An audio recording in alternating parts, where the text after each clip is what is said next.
There it is. And we are live. Welcome to NBA Live Before Lock Monday, November 17th. I am Josh Engleman. That is Eric Lindquists. We got a lot to break down. Still got some news to come in for this slate. I feel like it's an afterthought to Monday Night Football, but it shouldn't be. I'm excited about this slate, even though DraftKings made a whoopsie. Hit the like button, subscribe to the channel, hit the notification bell so you know when everything goes live. Follow us both on Twitter. What's going on, man? How's your weekend? Yeah, DeAndre. It was fine. Overall, pretty decent NFL Sunday. Nothing crazy, nothing to write home about. Not as good as the week before with the 10% Gibbs that I was like 5x to. But overall, any NFL Sunday that you make a little bit of money in the DFS streets, never a bad thing because, you know, you're always just waiting out for that one big hit. I'm waiting for that one big hit this year. Haven't quite had it in the NFL streets. Had a Q that I qualified for, but that's about it. So looking forward to some NBA today, playing both sites, and yeah, ready to rock. How about you? How's your weekend? Very uneventful, which was nice. I did a lot of work at my house. Wife was out of town. Now we're back. Semi-vacation coming up in 2 days. Exciting times. Ooh. Oh yeah, you guys go to the beach, right? Isn't that the deal? We do. Yeah, but we're doing it twice as long now. We're going starting Wednesday. We get back the Saturday after Thanksgiving. Oh my gosh. Well, I had a wrench potentially thrown into my week in 3 weeks. So it's my dog's 4th birthday today. And he's 4. Yeah. So shout out Duke. Duke's 4. I never thought I would own a big dog, but yeah, he's 4 years old, which is wild. But we got invited to go to be in a Bernice Mountain Dog Parade in Breckenridge, Colorado. And that sounds like that's where it would be on a Saturday. But it looks really cool. And now that we got invited, it's almost like shit. I don't know how we're going to get him there because you can't exactly fly, on a plane and go hang out with him there. So I guess it would be me driving. We haven't really talked about the logistics of it, but that was kind of a wrench thrown into my day where my wife comes out crying because she's so excited. And I'm like, oh my God. So I have a pregnant wife who's freaking out and trying to figure out whether or not she can be in Breckenridge, Colorado, figuring out whether or not we can have our dog in a parade with 300 other Bernice Mountain Dogs. What are we doing here? What is that even? That's a story I couldn't even make up. It's a true story. So either in 3 weeks I'm going to be there on a Saturday. I was like, well, I'm not taking work off for it because I really don't care as much as she does. But I guess I'd have to be the one who drives him there. So I'll just drive, hang out. He'll be in the parade and I drive back. It's only 13 hours. No big deal. Pop him in a Tesla, man. He'll get there on his own. He'll be fine. That's actually, I was thinking about that. Like we show up like,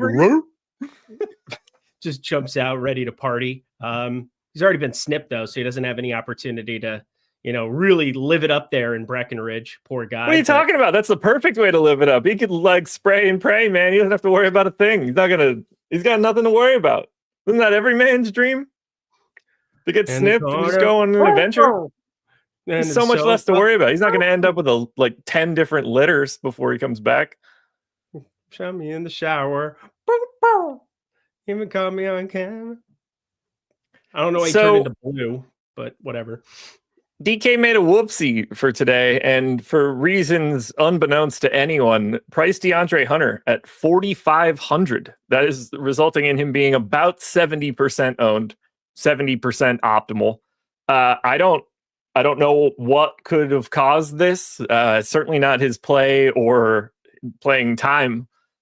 This is like as close to a free square as you're going to get. It's not PJ Washington opening night type stuff, but the fact that this is at small forward makes it really hard to get away from.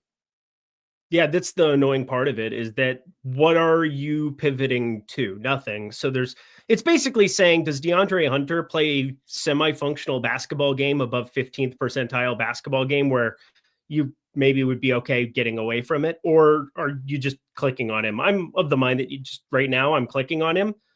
We'll see what happens with Cade Cunningham and Asar Thompson. We'll see kind of whether or not we want to take any kind of shots on like a spend up in some of these spots. But like right now, I can't imagine 4,500 DeAndre Hunter isn't something that I just play in. Like if I'm playing 20 max every lineup, and build around it from there. I'm playing 150. I'm probably going to find a way to get away from it, but I'm playing 40 lineups on DK. I'm playing a handful on FanDuel, and the FanDuel ones, obviously, this conversation doesn't apply.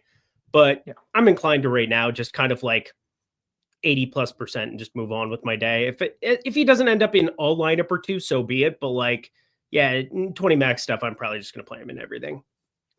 I fully anticipate him to be in everything that I run just because of the position that it is, the price tag that it is. I doubt I can make lineups that, like, I would have to go out of my way to try to carve out specific lineups to not have him. And that I'm just not going to do that. I'd rather just play him and let the chips fall as they may. He's not the only highly owned guy, but these two aren't because of gigantic pricing errors. It's because of their team. 50% ownership to Miles McBride, 50% ownership to Karl Anthony Towns, no Jalen Brunson, no OG Anunoby, and Miles McBride is available at this moment. So I look at both of them. I love Towns with those guys out. That would have just been very easy one way or the other. We just did this 2 days ago or 3 days on Friday. I'm going to do it again. I think McBride looks fantastic here in this spot as well. And now we've got an extra guy out. It's not just Brunson this time. We didn't know it was going to be Anunoby on Friday, but he ultimately didn't play most of the game. Now we know those minutes are there too. We're freeing up like 70 minutes of this team. McBride's just going to be out there by default. He's too cheap. These top three guys are exceptional today. Yeah, they look phenomenal. I don't really have anything to say outside of like, we're going to rotate them in a lot of lineups. I mean, Karl Anthony Towns, how many times do you do this without Jalen Brunson on the floor? We could just go through all the rates. We could kind of cover that in depth. The minutes aren't like the tippy top range that you were getting with Tibbs, but they're still more than functional here. He's going to do everything. And then you're playing the team on the other side that we've kind of alluded to in this matchup. It's ironic because, well, it's the same matchup we just watched them play up in New York, but Miami's playing at the fastest pace in the entire NBA, coming off of last season where they were 27th in pace. So Spoelstra has a completely different style of basketball that is being played with the pieces that he has around him there. There's no Bam Adebayo, which, again, I don't really think matters in that equation in terms of like pace or anything. But this is a high octane game environment. And if you had told me that a year ago, that that's what we were going to be looking at with the Knicks and Heat, I would have thought you were a little bit crazy.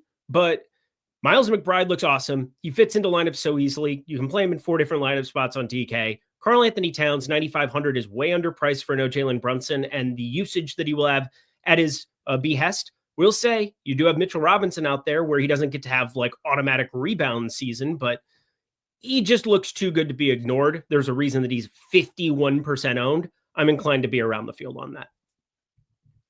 I'm with you on both of these pieces. Let's get to the other, what I think is interesting question, and we can talk about it through the scope of what we have. So I'm going to pull up our projected starters page for right now, because there is a follow-up question for the Knicks. Currently, we're projecting the starting lineup of Miles McBride, Jordan Clarkson, Mikal Bridges, Karl Anthony Towns, Mitchell Robinson.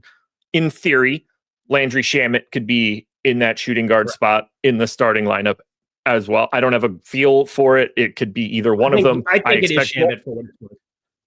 Okay. I think they're both going to be playing a ton one way or the other. I don't think it'll matter too much, but just to pull the Knicks up for a second, we've got Clarkson 10% owned. We've got Shamet 6.5. We're going to be in this range somewhat.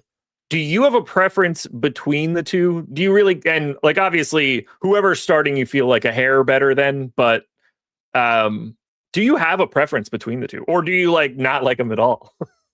I like them both a little bit. I would say that I'd be surprised if I get more than like 15% of either of them. Landry Shamet had a completely unsustainable shooting game last time out. It was awesome to watch just because like he's a guy who got cut, who's been bounced around. He's played in like playoff rotations, but then also has been like a cast off in places. And Landry Shamet put up 36 real points in the Garden in absolute style. It was really fun to watch if you guys were able to tune in for that. I think it was on Friday. I was watching that, but I got to think that he's the guy who gets the start just so that you have Clarkson coming off the bench and creating. But I do see the industry consensus that it's Clarkson.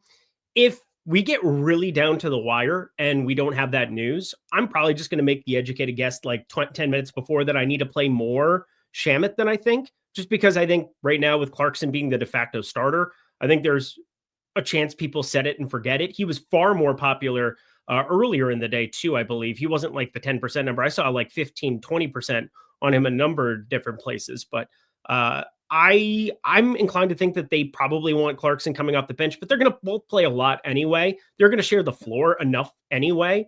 And I don't think it changes Clarkson in some dramatic fashion. It would probably be good for him to come off the bench and avoid at least 2-4 minutes of Karl Anthony Towns in certain spots.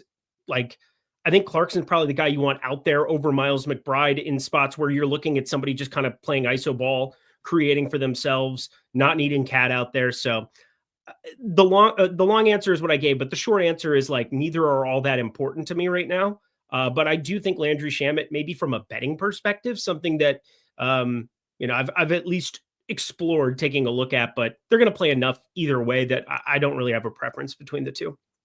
Yeah, I don't think that I do either. I lean Clarkson. I kind of want him to come up. Like, I want Clarkson to play as many minutes as possible without Karl Anthony Towns, because that dude's just going to heave that shit when he does. But that's all he's there for. And that's what I'm looking for. So I'm hoping that works out to my favor. But I did want to point out that we are waiting on like that coin flip of news for the Knicks. Speaking of coin flips of news, we don't know what's going on with the Detroit Pistons at this moment. Any leans here? Have you dug into this at all? Are you expecting to see these dudes? So I guess one thing I didn't bring up with Shamet that probably applies when you're looking at Asar Thompson, whether or not he plays or not. Normally we talk about shooting guard, small forward, and how much value it has, purely because you can play a guy at shooting guard, small forward, guard, forward, or utility. You have 5 spots you can play them. And as you kind of do the math and, the optimal percentages, which has always been a part. I mean, Josh does his own version of it as well as what we have with the boom bust tool. It's incredible to kind of watch both and how they factor in. But the way I think about things is when you have DeAndre Hunter, like normally it's because of the position being weaker, but like Hunter is so underpriced and ridiculous that now look at this ownership that we're going to get on these small forwards. Like where Landry Shamet on a normal slate would have a lot of utility as kind of somebody that I'd want to be overweight to. He doesn't carry that same value because it's basically saying he needs to beat other shooting guards. When you have Asar Thompson here at 3%, this is where it starts to get interesting, Josh, just because we do get Duren back. You have Isaiah Stewart now, who's somebody who can play. He came off the bench last time out. I expect him to start. I think we've got him in the starting lineup as well on our starting lineups page. So like, if Asar Thompson plays, I like the idea of being overweight to a couple of these different guys, especially if you're finding a lineup or two. And I'm not saying it's something I'm going to do a lot. Literally just said I'm more than likely going to have more than 80% of him. But like, I like the idea of these upside Asar Thompson types where there's double upside. There's an opportunity for him to just run into more of like a ceiling. Whereas DeAndre Hunter, he's still pretty shooting dependent. Like he's playing on a team with a lot of usage to go around. And DeAndre Hunter is not zero in terms of his other rates, but like, I like the Asar Thompson, like 40-point potential upside. We're projecting him around 30. He's overpriced, but that ownership is so low. And it's coming in very, very early where people can't reverse engineer their lineups to other news. So I know there's a lot of talking points there, but the point is Asar Thompson, I'd have a lot more interest in if he wasn't just small forward or if we didn't have DeAndre Hunter already, but that's probably going to keep his ownership down in a place where I still think it's probably a really high upside option if he is indeed out there today. I'm going to pull this back to the overall look of the slate for right now. The other main pay up for today, 11-8, Giannis Antetokounmpo, power forward only, about 25% owned. In terms of other pay ups, Nikola Jokic is not on this slate on DraftKings. Cade is 11K. Shea is 10-8 in a just full-on OKC ass-beating matchup, and not the good way. Pelicans might score 60 points. Tyrese Maxey is sitting here at 10-5. All three of those guys are unowned, while Giannis is pulling a solid chunk of it. James Harden's getting a little bit of love at 9,900, and then it goes away for LaMelo, Siakam, and then we finally get to Towns. Do you like anything here at the top? I assume Giannis is a yes by default, but like the non-owned dudes?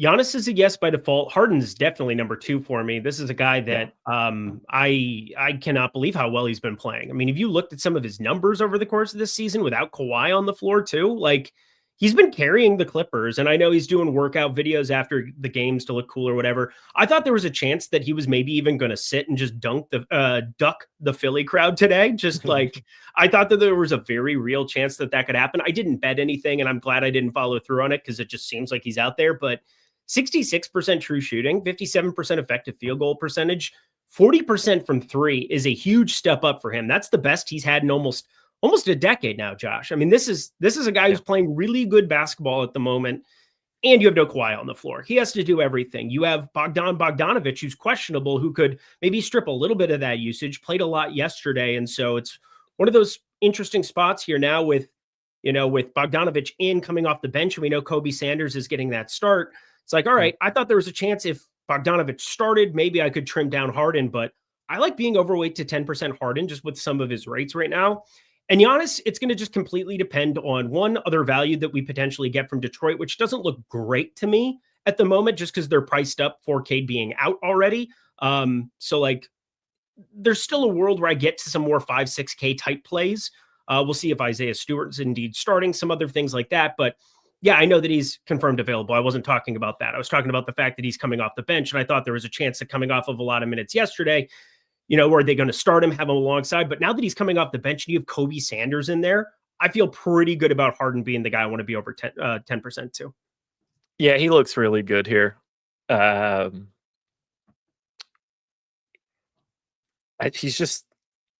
shocked he's still doing all of this now at this point in time. Fun.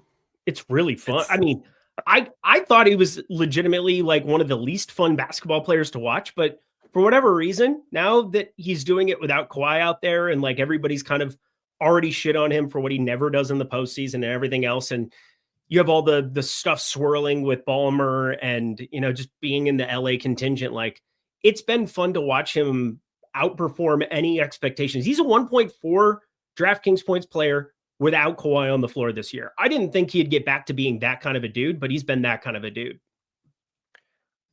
Shout out James Harden. He's not the guy that I'm getting to in this range, though. Who is it? I don't mean that I'm not getting to Harden, but I have a guy here. And that guy is the reigning, defending league MVP. SGA. Coming in at 10-8, 4% owned. 4? Really? 4? I can handle that. Look, he's going to get whatever he wants in this matchup. And I'm here for it. Oh, like part of me I want Zion in. I think that's better for this scenario. I agree. Now I am very scared that they strangle these dudes. Their defense so far this year is like 6 points better than anybody else. And it's going to look damn good against the New Orleans Pelicans here. Gets me nervous that this blowout happens in reverse. I want to get to Shea at 10-8. I think that's a very manageable price tag for today, and he's just not owned in any way. OKC doesn't even have their second best player in there. Like, that's the insane thing about this entire basketball team. And now Wiggins out as well. So you just kind of look at OKC and what they're doing.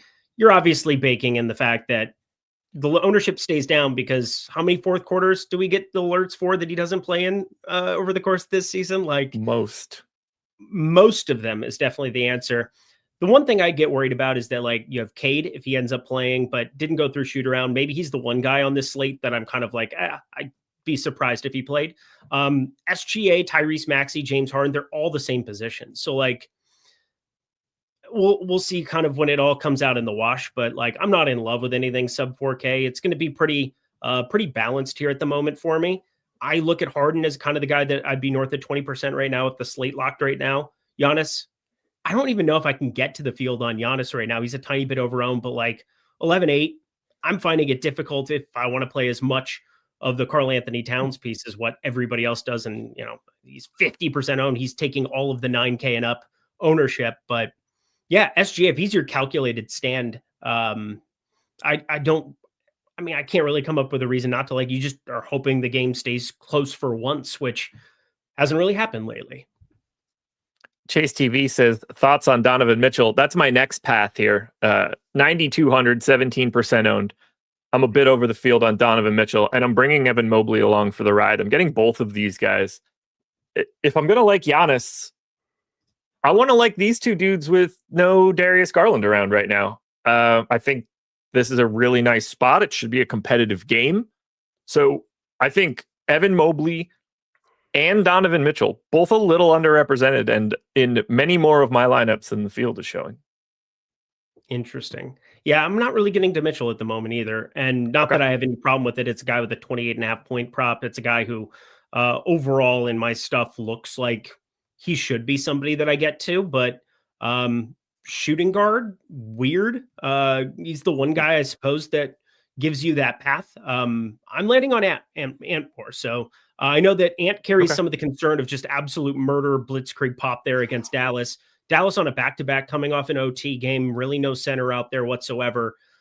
I find the path to Julius Randle kind of one that I think could get really chalky. And as such, there's a part of me that just wants to strip away some of that ownership, getting north of like 25% Julius in my first run. And I think getting to a little bit more of the Ant side of things makes sense. But yeah, for $100 more there, you're all intents and purposes getting a game environment that should stay intact. It's just 235 total. Like I have no problem whatsoever with it. But like, I do think we're going to get a couple of these Ant games that are just going to go Super Saiyan ballistic as well. And there's just less for him to contend with when DiVincenzo's playing this role for the Timberwolves. Julius Randle, he's been out there creating as well, doing a lot of really, really good things. I never thought Randle would fit as well with this team as what he has over the last year and a half, which is probably why I'm not an NBA GM, besides other reasons too. But I think you're definitely looking at Donovan Mitchell being somebody that it'd be hard for me to imagine him getting steamed up. It'd be hard for me to imagine Anthony Edwards getting steamed up. Shea, you're for sure kind of taking an unencumbered path too. So like Giannis being the chalk there and not really being attainable for me at the moment, the way that I'd want, I'd be happy to get to a little bit more Mitchell Edwards side of it. But you were really kind of threading a little bit of a needle there with the SGA one. I kind of like that. I'm feeling good about it. I hope it sticks around over the next half hour. We've got you're gonna have 36 minutes to go. Yeah, you're gonna talk Dallas Mavericks. This is they're missing some bodies. They're missing some bodies. No Daniel Gafford. No Anthony Davis, but obviously. And no Derek Lively. So their bigs today are Musa Cisse and Dwight Powell. Powell, flat 3K, unowned. Cisse, 3,600, both center only. Cisse, 13% owned. I feel like I need to have one of these guys. You do. Yeah, you do. And right now, I'm kind of inclined to think it'll end up being Dwight Powell who ends up starting. Now, he's been the guy he didn't even play a minute yesterday, and Cisse did. But is that putting bubble wrap on him? Because he's going to have to deal with, the interior here. Like, hey, we're just going to have you go all out on one specific game, and we'll have the young kid play a couple minutes here, a couple minutes there. I don't know. But if Cisse gets the start at 3,600 and people don't want to click on him, I surely will.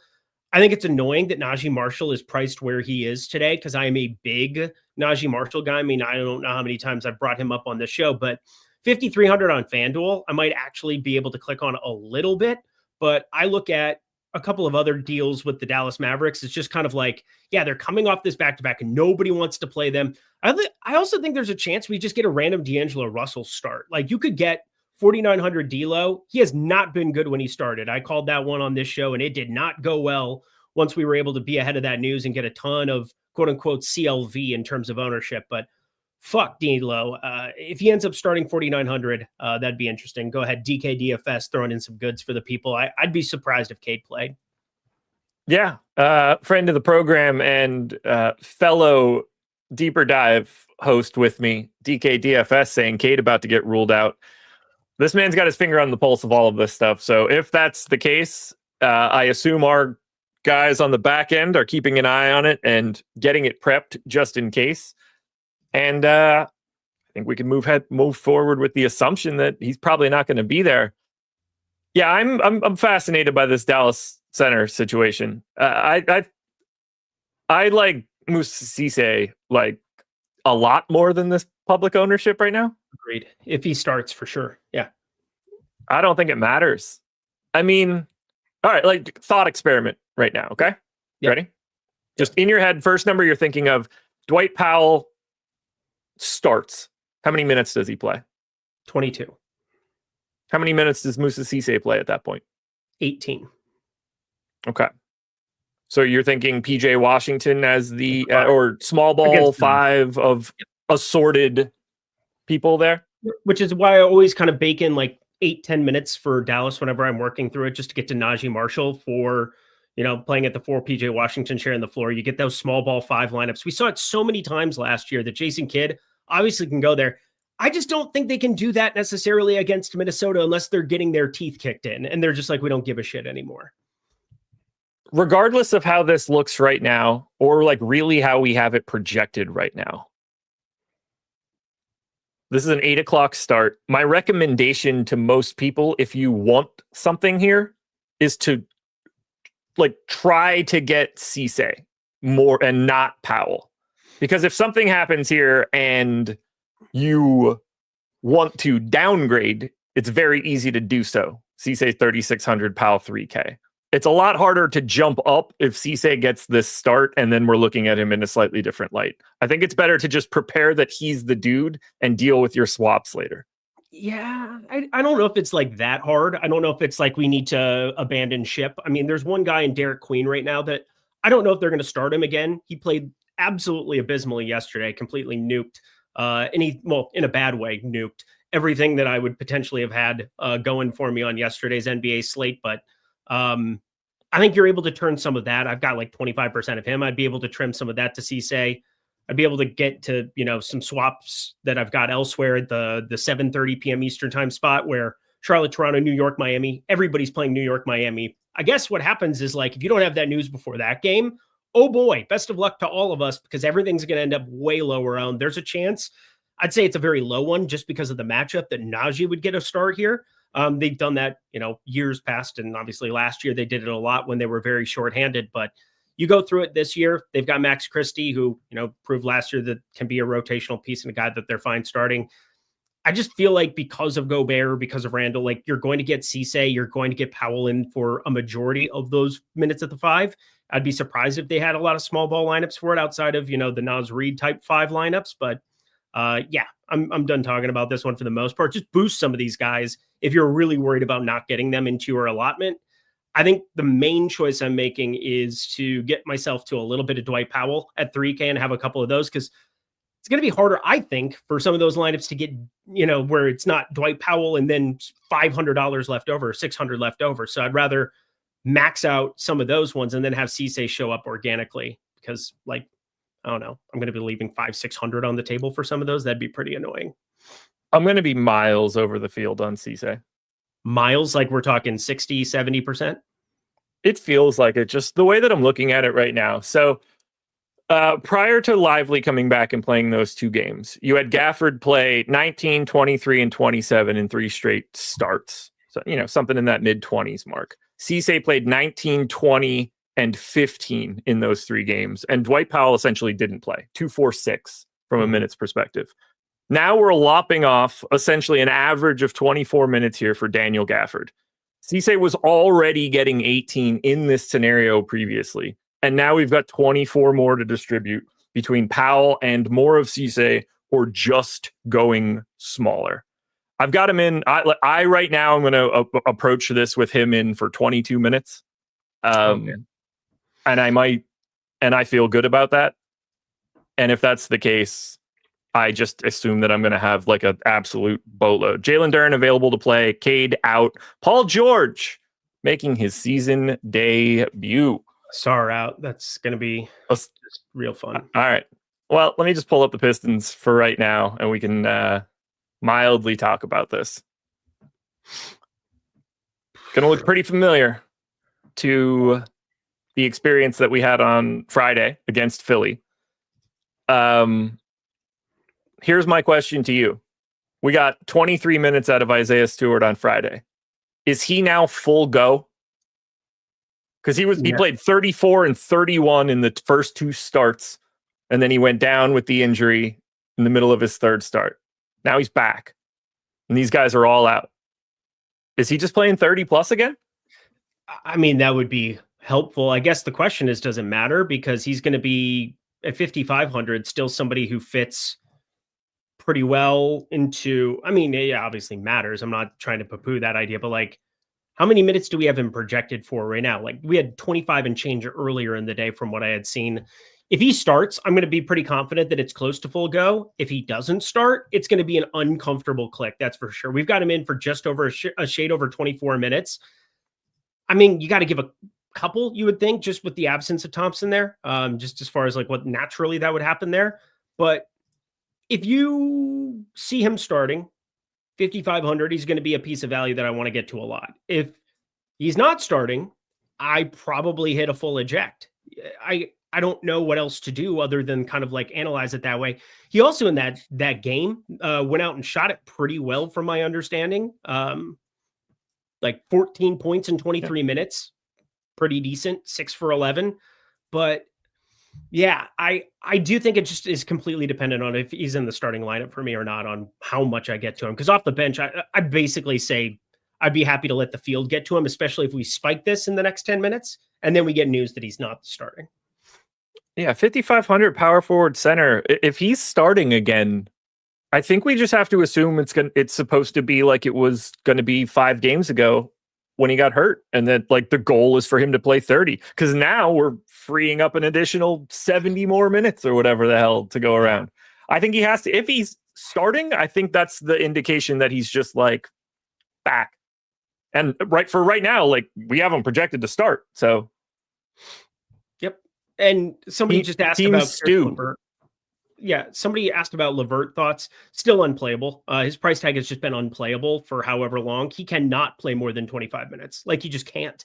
You go through anything. There are times where we're like, oh, maybe he gets the start here. Maybe we see it surging. Maybe. No, they have been so against giving him 24 minutes. It's unbelievable. I don't think he's hit that threshold the entire year. So here's LeVert full right off. Yeah. Look, realistically, there could just be a day where it happens finally, and you get him when he plays the minutes that like everybody thinks he should be playing when these scenarios happen. It just hasn't happened. They just play him like 22 minutes a night every night. You want to roll those dice by all means, but I think you're going to need him to just be awesome instead of get more playing time too. Ready to talk Dannis Jenkins? Yeah, let's do it. We've got a couple like member messages and things I want to hit on quickly. This first one came in from Michael Applegate. He said, do you guys think Zion plays? Seems like he is. Seems like he'll also be limited too. Yeah. Zion probably is. Thompson. He's not playing basketball, so that makes it tough. Yeah, he's restricted to 0 minutes today. This one came in like right as the news came. And then Sean Carpin, Brandon Williams, or McBride. I mean, it's McBride by miles. Not that I don't like Brandon Williams, but they're not. Like, I don't hate Brandon Williams because he's a starter who could still see blowout run, and that's always somewhat appealing to me when you know that they're not going to pull any kind of ownership. He's sub 20% still, has been all day. But yeah, I'm ready to talk Dannis Jenkins because I think he's my favorite play of the slate. Well, here it is with updated data. Thanks to our awesome data team, we are staring at it already. Dannis Jenkins, 5,800, 23% owned. And at least in this first run, we'll see as it's going to, it's got to settle its wiggles and wobbles and stuff, but 44% optimal. So some of these numbers are subject to move a bit. Dude, he's just been such a full go every time. I mean, 35, 40, 34 minutes in the 3 games.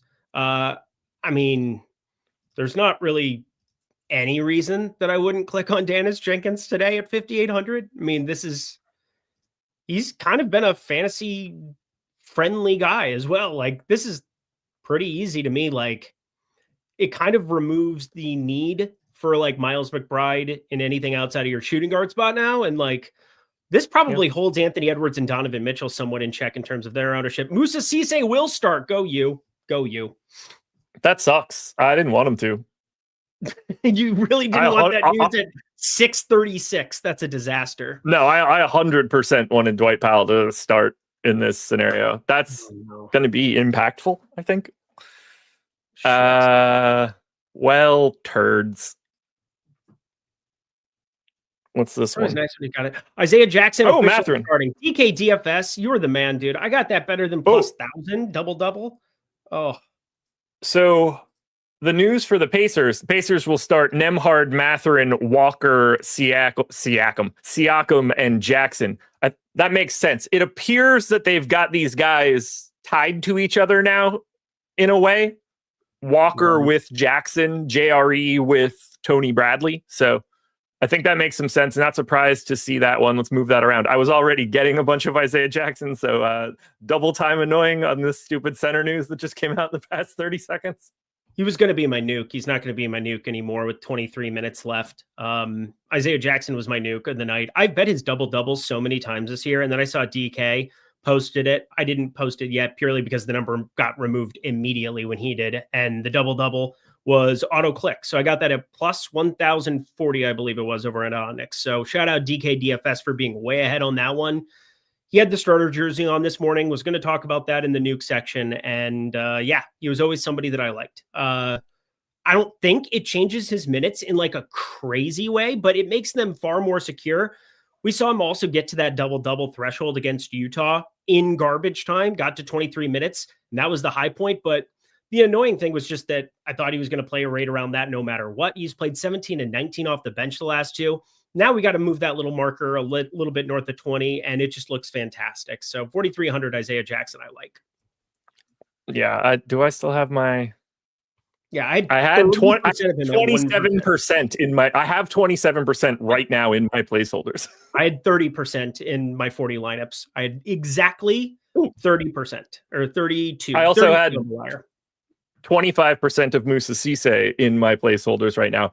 Those types of things are why I was getting to so much of like SGA and Donovan Mitchell, because I was a punting center. We'll see what it looks like on updated sim runs. Let me just clear out the teams here.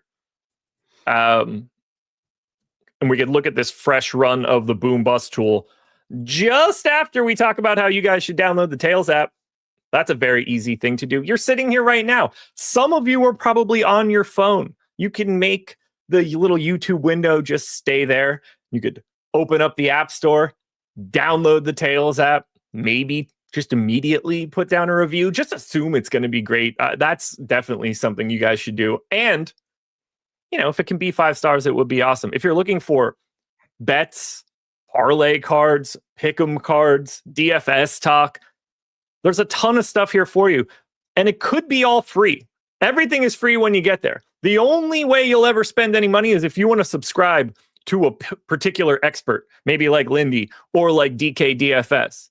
Otherwise, you could troll the free picks page for all of the potential gems. And let's be very clear, there's a ton of them posted every single day. So download the app. It's free, it's easy, and it helps us out. The link is in the description. Looking at the top, most of the story is still the same. Hunter, McBride, Towns, top 3 spots. You get Duren, you get Giannis, Dannis Jenkins, Jaime Jaquez, Andre Drummond. Any of those things standing out to you right now? Are you a Jaquez guy today by any chance? He's just been so much better than I thought he could ever be. I mean, I saw him play all the time at UCLA, I believe it was, and boy, was he good there. Boy, is he outperformed every expectation you could have for him at the NBA level.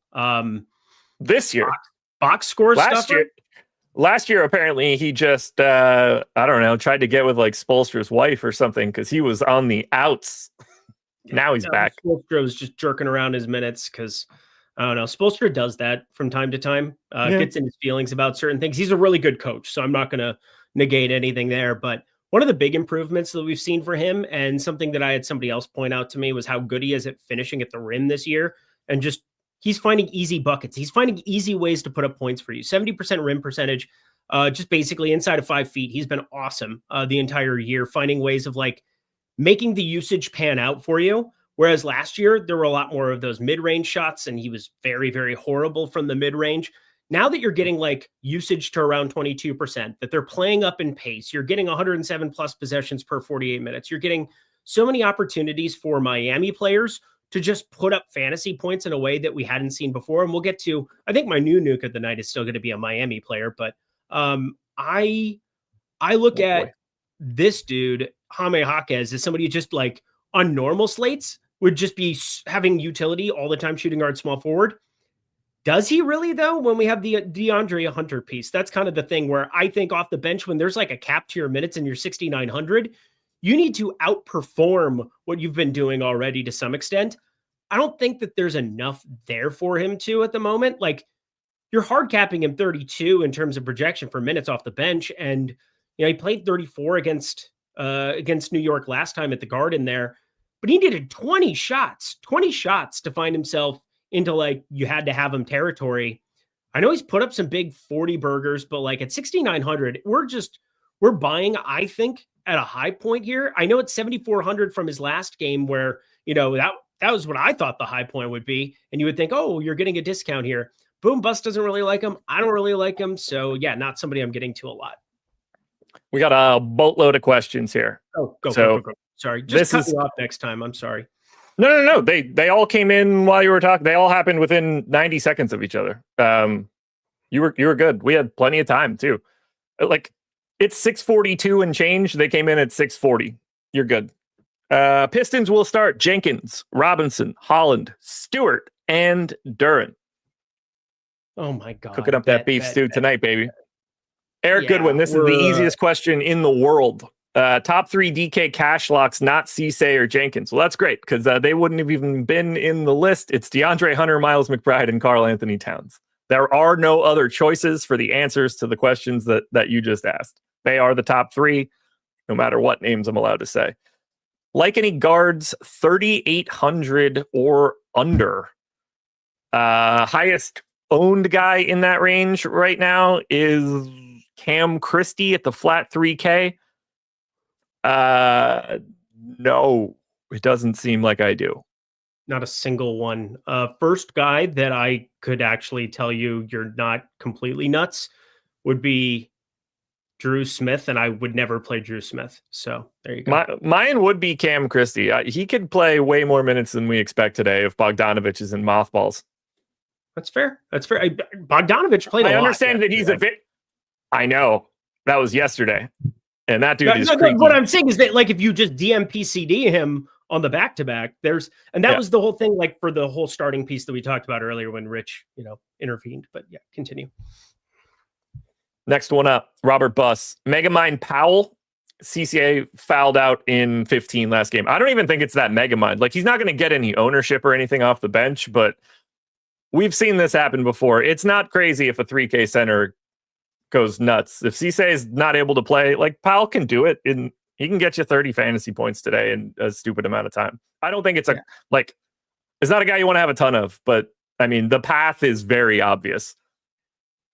I think that's the nicest thing you can say is that the path is obvious. It's a center who's 3K. I just think you got to get everything else right as well, in addition to not getting completely bageled on 15 minutes for a bad fantasy producer. Somebody who generally needs to get a lot of minutes to be able to get there, whereas a lot of other centers. Dwight Powell, he's not that guy, pal. He's not that guy. Oh, I missed this 35 minutes ago at the beginning of the show. Sadiq Bey was downgraded to questionable. Oh, fuck. Well, then I'd be surprised if he played. What are they functioning for? Like, that makes me think Zion. I mean, Zion was always going to start over Sadiq Bey, I think, just with Fears, Jones, Murphy. But they had Matkovich enter the rotation, and like, there's been a lot of stuff with New Orleans working through it night before where I'm like, I can't really. I don't think it's going to matter. No, it won't. All right, FanDuel, best FanDuel play per position. That should be pretty easy. Dannis Jenkins at the point guard spot. Correct. Highest owned guy on the slate right now. It doesn't get any easier. Towns for sure. Yes. Josh Hart for sure at one of the forward spots. Yeah, 6,400 on FanDuel.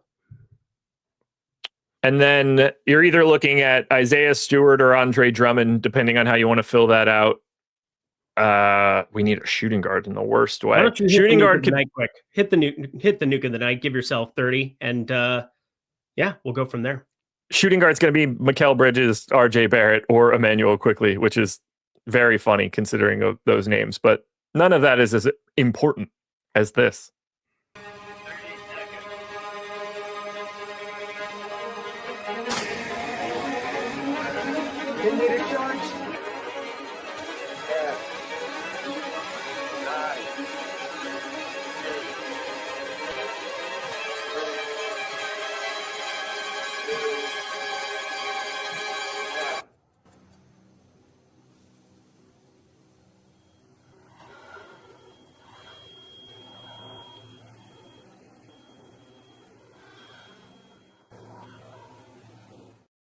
We're about to nuking on the heaven's door. That came to me while that was happening. I probably shouldn't have said it. Eric, who you got?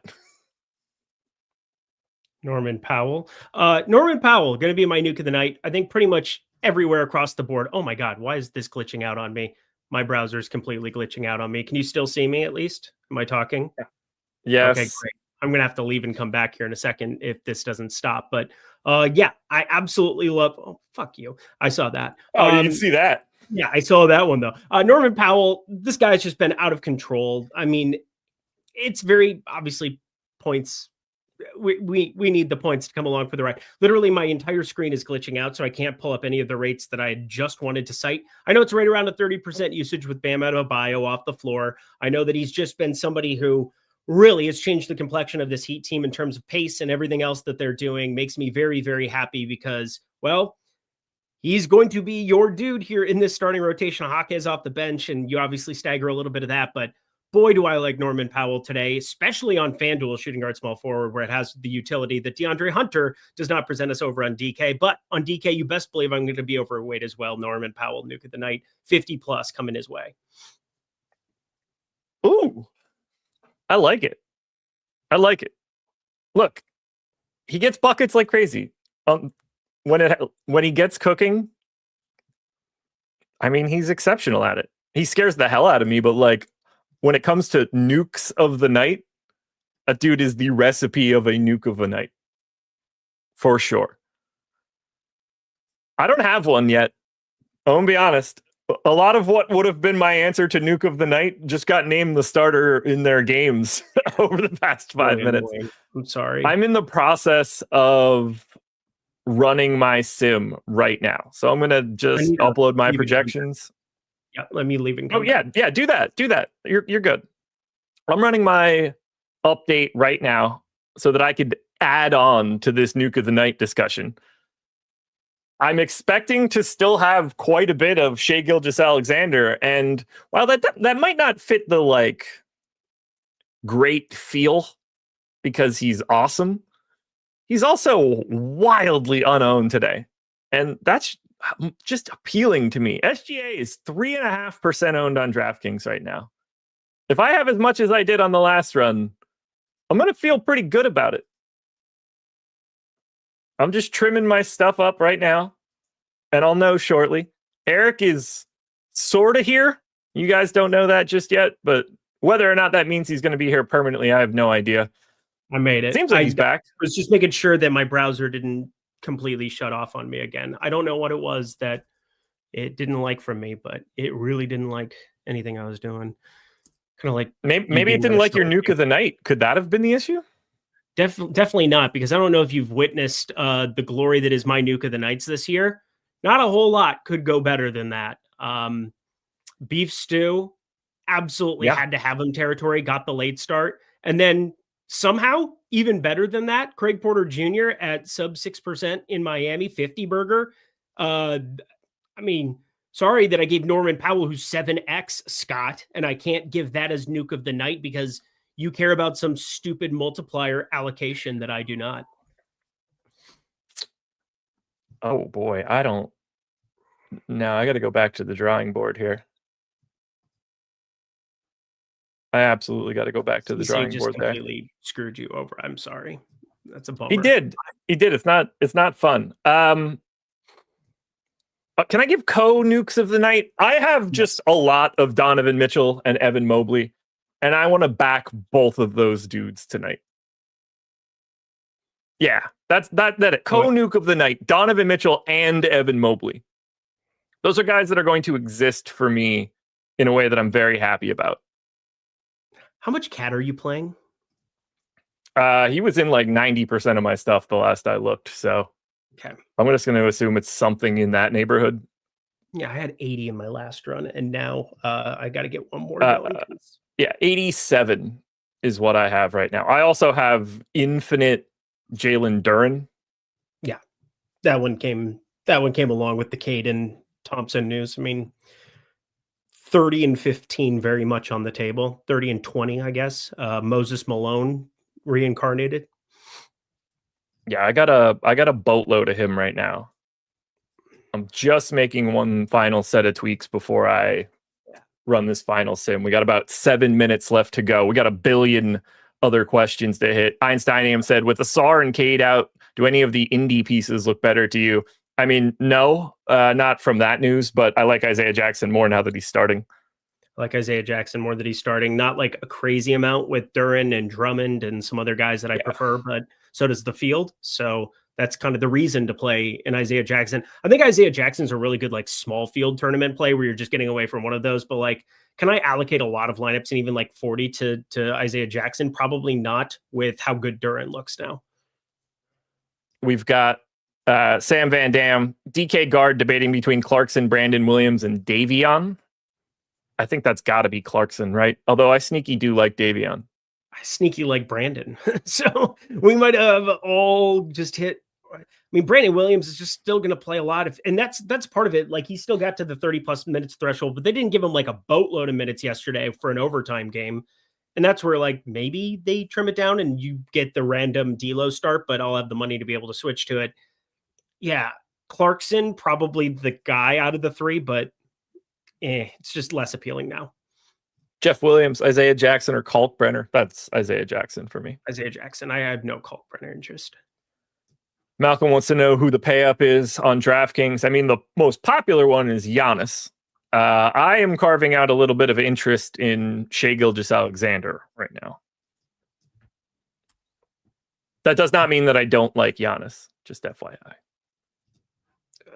There's just a lot of power forwards today. And now we have Stewart, who is starting for what it's worth, and just kind of puts another headache into the equation. Do I like Mitchell over SGA? I mean, Mitchell's just easier for me to get to than SGA. So I guess technically, yes, I will have more of Mitchell than SGA. I kind of look at them in the same way. It's just SGA is like way more cost prohibitive to get to. Yeah, I don't look at them the same way at all. Different positions, different salaries. Like, I can't say I have more Mitchell than I have SGA, but so would just about anybody doing this. Let's get this one in just before we leave here.